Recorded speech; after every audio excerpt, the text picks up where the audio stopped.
Did you know the story of Jesus took place 1,000 years later than what Christians teach today? In fact, it turns out that the majority of Christians knew about the medieval origins of Christ before the adoption of our modern calendar and timeline. That's why nearly every painting of Christ from the early 1600s and earlier shows Jesus in a medieval setting, complete with castles, knights, and even firearms. I mean, seriously, firearms in biblical times. But, you might be wondering if these artists just didn't know any better.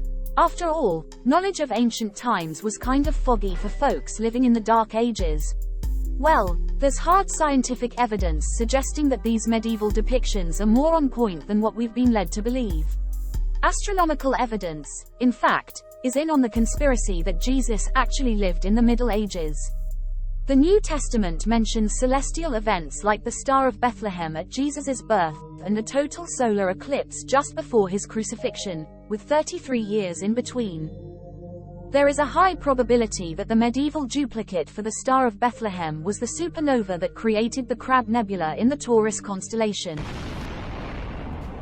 Modern science tells us that this supernova likely exploded between 1150 and 1154 AD.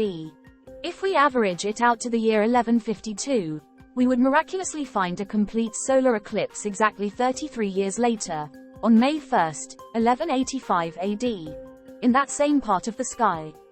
What are the odds? But that's not all.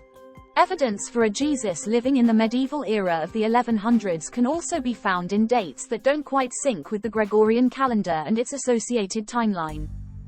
It turns out that medieval and Renaissance era Christians living prior to the Gregorian calendar, or outside its influence, would add an X for Christ or an I or J for Jesus before the current year. Sometimes, they'd skip these designations entirely. Check this out, a list of noble German births in the 18th century, which were originally recorded as being born in the 700s, when, today, we are told that they lived in the 1700s. One can see how easily it would be to erase such a counter-narrative from the historical record by simply adding a 1 or altering the I or J to appear as a 1, thus adding 1,000 years to the timeline, as many have accused the 16th century Pope of doing. Now, if you're wondering how Jesus fits into the Roman Empire, here's the neat part. The Roman Empire might have been more of a fiction than we ever realized. But that's a story for another time.